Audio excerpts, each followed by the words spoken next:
So now we've actually got the tools to differentiate functions. Let's try to use them a little bit.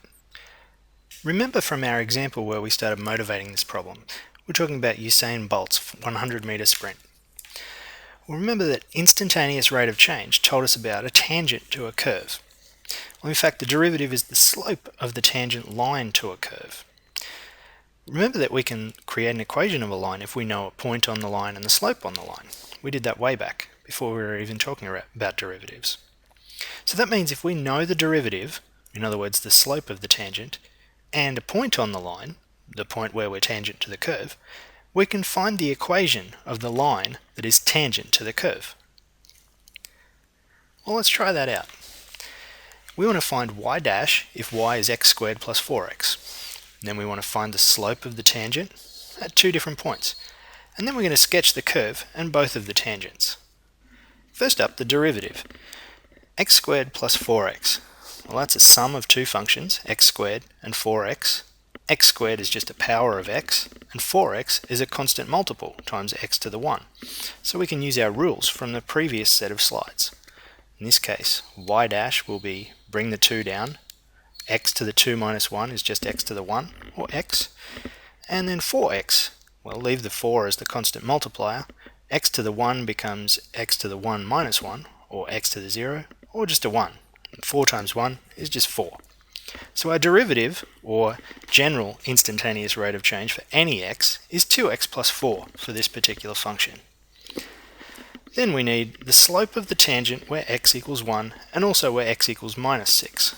Well, remember, the slope of the tangent line is the derivative. So we need to evaluate our derivative at x equals 1 and then at x equals minus 6. So y dash at 1 is 2 times 1 plus 4, or 6, and y dash at minus 6 is 2 by minus 6, or minus 12, plus 4, which is minus 8. To be able to sketch the curve and its tangents, we need to know a little bit about the curve, the quadratic, and we actually need the equations for those two tangent lines. So let's figure out the equations of the tangent lines first. Since we've got the slopes for both, and we know x values, and we can figure out the y values, let's use the slope and point formula for the equation of a line. First of all, for the tangent at x equals 1, we have that the slope is 6 from the derivative, and a point on that tangent line is x equals 1 and y equal to 5, which I got by putting 1 into the formula for y. 1 squared plus 4 by 1 gives me 5.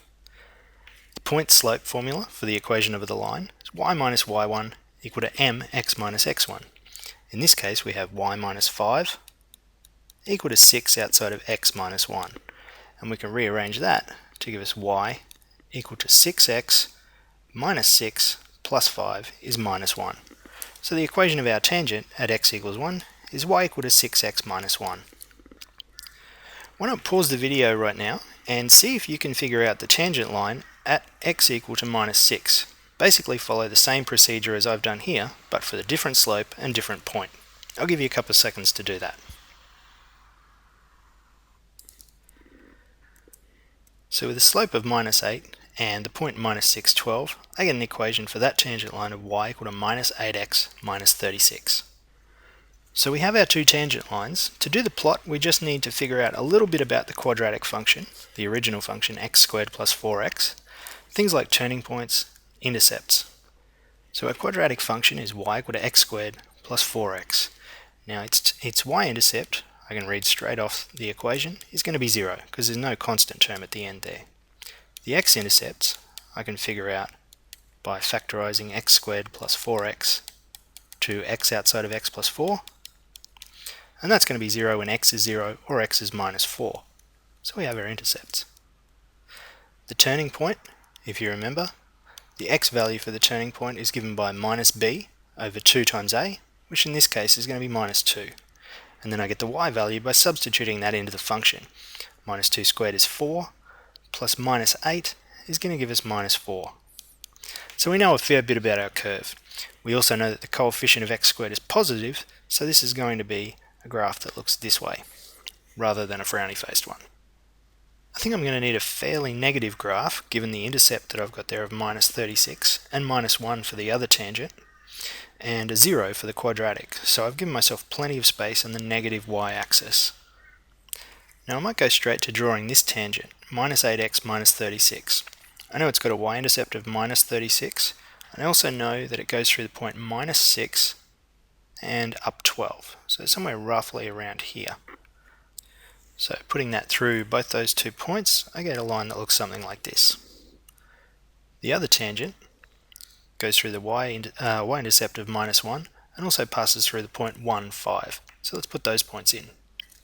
There we are at minus 1 and about 1, 5. So I can then go ahead and draw the line through those two. Finally, for the quadratic itself, I actually know quite a lot about it. I know that it goes through the points where we're going to be tangent to the tangent lines, here and here. I also know that its y-intercept is 0. I know its x-intercept's 0 and over here at about minus 4. And I also know it has a turning point at minus 2 and down minus 4. So somewhere like this. And I know that its shape is this way. So we've got lots of points that we can join up to sketch our curve for the quadratic. So roughly speaking, something like this green curve.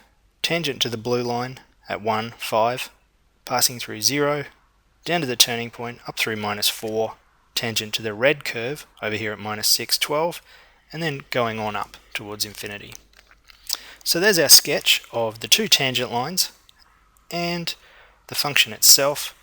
And we've got those tangent lines, of course, using the derivative. Now, if you think about it, that's not really that interesting an application of things. It's mathematical, basically, looking at a curve and trying to find tangent lines to the curve. What we're going to do now is just start to get into actual applications of the derivatives. I'm going to start with the simplest one, going back to our motivational problem, and the idea of distance, time, and speed.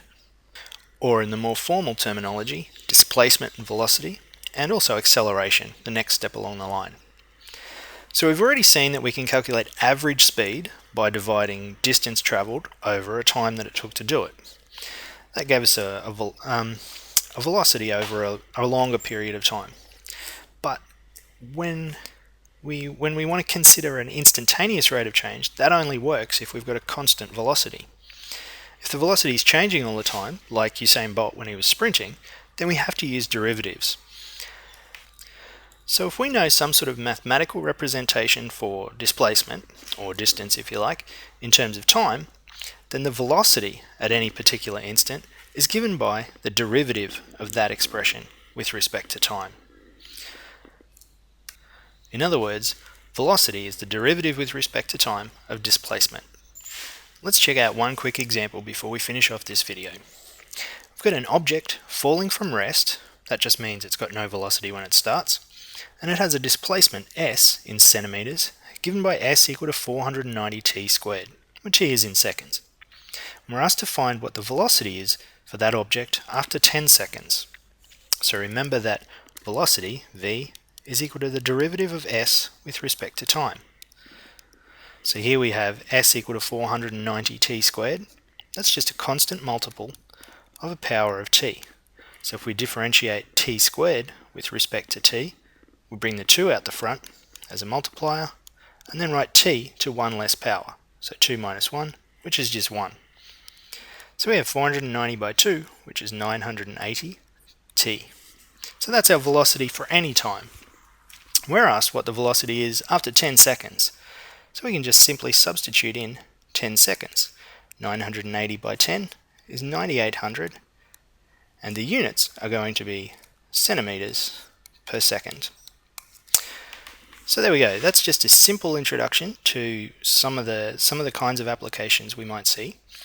When we start to do the next video, and also all of the videos in the final week, we'll be looking at other applications in various different fields. So that's it for this video. Go try out some of the examples in the worksheets, and then move on to the last one.